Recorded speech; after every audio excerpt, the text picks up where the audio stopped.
modeling freaks, fans, and friends. It's the Pope of Plastic here from the Cathedral of Model Building, where we are continuing part 2 of the Zoukei Mura Bf109 G 1/32 scale model. In my opinion, hands down, the best 1/32 scale model kit I've ever worked on. I said it in the first video. If you haven't seen part 1, please go see part 1. And now you can't yell at me because I'm doing this in widescreen, not vertical mode. I shot the other video for TikTok. I apologize to all you YouTube people. I love you all. I love you all. I'm trying to make this the best as possible as I can.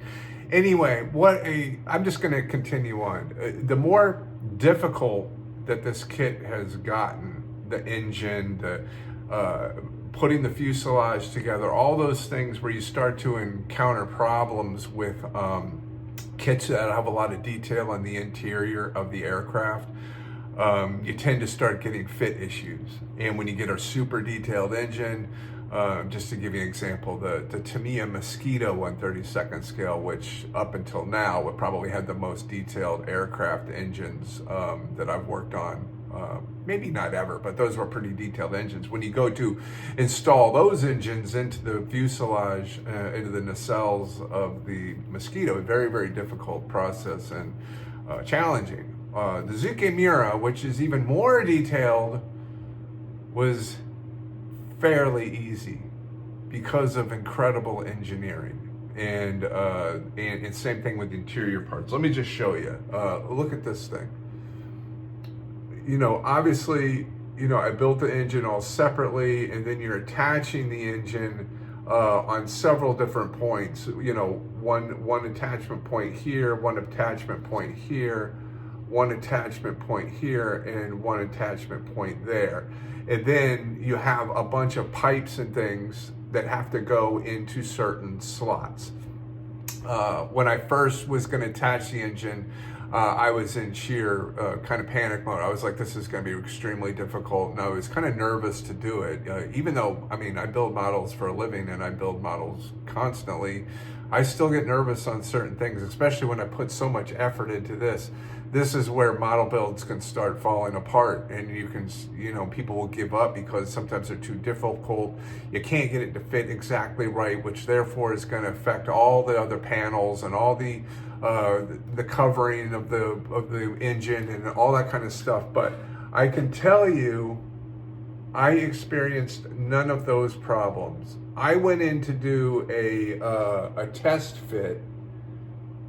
You know, as I test and dry fit everything, and I went in to do the test fit, and the test fit fit so good and so perfectly that I just went ahead and glued it in place. I had to use a little masking tape just to hold it, you know, until it got totally, dry, because there's a lot of weight here. So if you just try to glue it in place and then you leave it, this thing's just going to fall off. So you got to use some masking tape. I wouldn't recommend using CA. I mean, you could if you want to tack it in place with CA and let that dry and then go over it with some Tamiya Thin or whatever. You could certainly do that. But I went ahead and just used my Faller's Expert. Faller's Expert.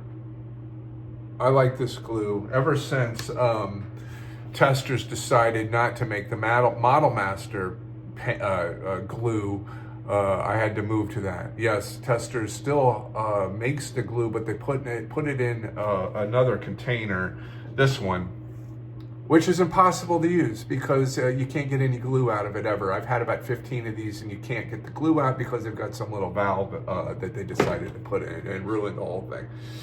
Message to testers: when you have the best product that you make is the glue, don't discontinue it. How's that? Anyway, this is just fantastic. The interior fit flawlessly. The attachment, this was another thing that worried me, was attaching the landing gear. I've never seen a Bf109 kit that attaches the landing gear like this. Very, very realistic, very, very accurately.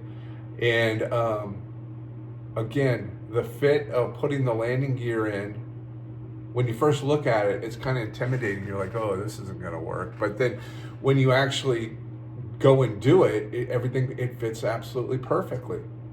And again, you want to glue it, and you want to set it upside down and let them dry before you try to put any weight on it. The fit of the fuselage itself, very rarely do you have a kit that needs zero filler. And I mean, there may be one spot right here just because of where it goes that I may want to put a tiny bit of filler in, but flawless. Fit is absolutely flawless. Same thing when you get to the tail wings back here. These are two pieces, you know, that sandwich together. I'm sorry, it's hard to do this with the camera. Depth of field throws me off. But anyway, the fit, used Tamiya thin, glued them together, perfect. Went over it with a fine sandpaper and just sanded it smooth, polished it smooth. Everything on this kit is engineered to a spec that I have never seen in model building. You'd think you were putting together a rocket over at SpaceX with the perfect tolerances. Attention to detail is incredible by the engineers at Zoukei Mura. And I'm not just saying this because they sent me the kit, okay, to build. Believe me, if I didn't like this, I would talk about it. Look at the Spitfire I did. I tore that thing apart, the Airfix Spitfire 124 scale. I tore that thing apart because it had so many different flaws in it, and people were calling it the greatest model of all time, and it's far from it. This far exceeds the Airfix 124 scale Spitfire. Not even close. Not even close. I have never, ever worked on a model that was engineered so well, which tells me that the people at Zoukei Mura, and I said this in the last video, really care about what they're doing. They care about their job. They care about the accuracy. They care about the history. They care about everything that has to do with putting together a museum quality model, and that's what this is. This is a museum quality kit, okay? And you know, could a beginner build it? I would stay away from it if I was a beginner. A modeler with patience is going to have success with this. You got to have some patience. You got to take your time.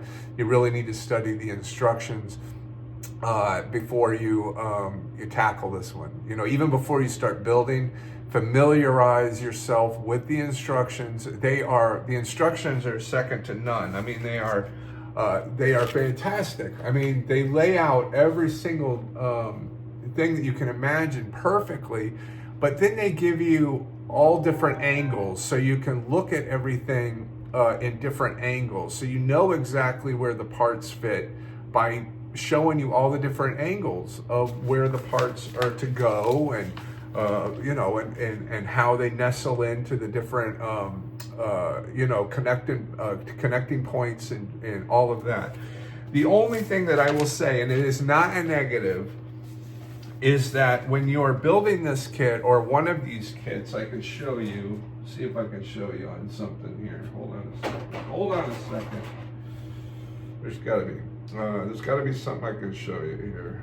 Okay, so these little, see the little tabs here that I'm pointing at? Where's my finger? See these that you got to cut away? See that? Those you have to trim away. Now, there's a lot of those hidden throughout this kit, so you got to be really careful when you're using a part. You got to make sure that you locate all the little nubs. Now, they do a good job. See, now here's 3 more here. 1, 2, 3, 4, 5. Those all get trimmed away. And they do point out most of them in the, or all of them in the instructions. But because they're molded so good, a lot of times they look like they're part of the model kit, okay? So you may forget to trim one, or you may look at it and go, oh, no, that's part of the whatever. And you won't trim it away. And what's gonna happen is when you go to assemble something, you're gonna discover something doesn't fit. And you're gonna go, ooh, wow, why doesn't this fit? And I would hate to see somebody, you know, trim something away from, say, like the fuselage because they're trying to make it fit, when in reality, the only issue was they didn't trim off one of the little molding nubs. I mean, I call them molding nub. If you don't trim those away, you could run into some trouble. So just be careful, pay really close attention to all your parts as you're cleaning them and trimming them. Also, as I said in the other video, my first video, be very careful with the thin parts. If you break them, they're difficult to put back together. To me, a thin, it does work with this plastic, but it seems to be a delayed process. And so it's a little difficult to get really thin parts, put that back together. You can use CA or whatever. Bottom line is just be careful, because if you break one, you run into problems, and it's happened to me several times. And it has nothing to do with Zoukei Mura's fault. And then the other reason you see all those little those little nubs that you have to trim off of, because of the molding process. They're trying to limit, and I'm pretty sure this is the reason. They're trying to limit all the injection pen marks. So by doing that, they don't have to incorporate those types of things into the actual plastic that you're putting together, which is a beautiful thing, because there are very, very, very few pen marks. And if there are any injection pen marks, they're on parts that they're located in areas where you don't see them. So this part 2, getting the engine in, getting the cockpit in, getting the fuselage together, this tail wheel, if you can see it, this tail wheel, can I get it to focus? Stupid thing. This tail wheel, I can't, the lighting's terrible. This tail wheel right here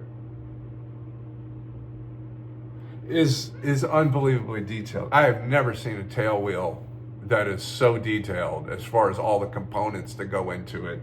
It's a shame that you can't see all the ribbing and everything that's inside. I'm providing a bunch of photographs at the end of this video so you can kind of see the process for me to get to this point right here. I've taken photographs all along the way, and they're at the end of this video, so please check that out. But just, again, Zoukei Mura, if you want to build a museum quality model kit, 1/32 scale. They also make incredible 1/48 scale that I have not built yet. I hope I get the pleasure to build a 1/48 scale.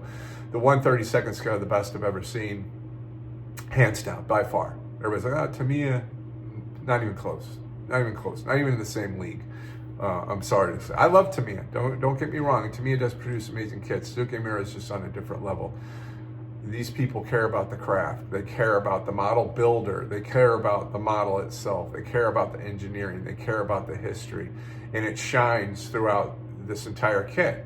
I think I'm more than halfway now, and I think I can say positively that we're going to have an incredible model. I think this will stand up to probably be the best 1/32 scale kit I've ever done. And I've done lots of them. I mean, lots of them.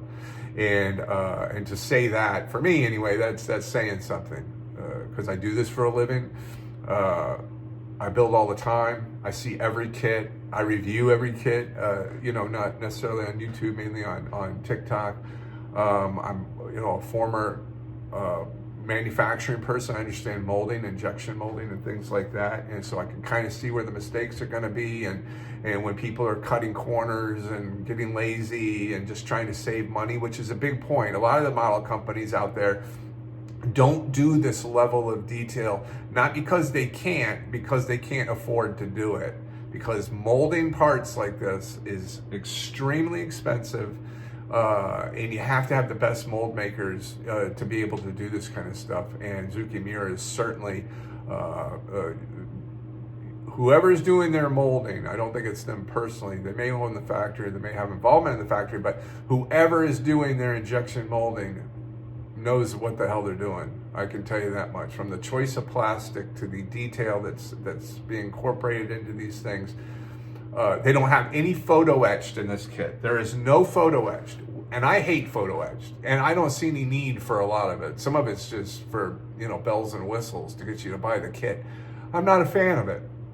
And Zoukei Mura is proving the point. You don't need photo etch to make an absolutely incredible model. You don't need photo etch. Zoukei Mura, hats off to you for not putting photo etched into this, because you don't need it. You don't need it. It's just overkill. I don't know what you would even put it in here for, but people do. And anyway, that's what I got. That's part 2 of the Zoukei Mura 1/32 scale Bf109. G model, and we're going to continue on. I don't know, probably maybe another 2 videos, and then I'll follow up with the finished video and give all of my final comments. I can imagine they're going to be good it's going to be good commentary, because the thing is just fantastic. It's incredible. I can't wait to build another one. I cannot wait to build another one, because this thing, if all the models I built were like this, I would be a happy guy. A lot of times I'm frustrated and yelling, screaming, and throwing things because the kit manufacturer will drive you crazy. Zoukei Mura, the absolute opposite. Big thanks to Zoukei Mura at Volks USA for sending me the kit. I hope I'm doing you proud on this one. I'm putting my heart and soul into it, like I do on all my models, but this one particularly, because you guys are so nice and wonderful that I want to do the best job I possibly can do, and I hope I can do that for you and everybody else out there. Go out and buy this kit. Go out and buy any Zoukei Mura kit. If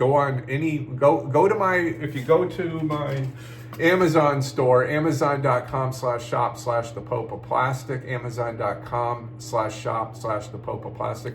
I have a bunch of the Zoukei Mura kits in there, and also all the supplies that I use on a daily basis are all in there. And first, I'd say go to your local hobby shop. Always support your local hobby shop. If they don't have what you need, or can't order it, or you don't have a hobby shop that you can go to, that's why I built this store. Amazon.com/shop/thepopeofplastic. Go there. There's a lot of stuff that you can get there that'll help you out. As always, go to my website, thepopeofplastic.com, thepopeofplastic.com. There's a question button in there. You can send me a question. I answer every single person, so please go there, shoot me a message. Also, I do drawings to win a free model build from me, so you can go there. If you leave me a message, that automatically enrolls you into the drawing to win a free model build. That's about it. I love Zoukei Mura. I love the kit. I can't wait to show you what we're working on. I'll give you a sneak peek. We're working on the wings, but I'm not going to show you this yet. We're working on the wings for it. That's coming up. Go out there and get this kit. Support these guys. We got to keep people like this in business. These are the people we need to keep in business. The people that are wonderful and love what they do, and that's important. It's really important that we support the people that love this hobby as much as we do. All right, everybody, hang on. There's going to be a bunch of pictures. I'll see you back here soon.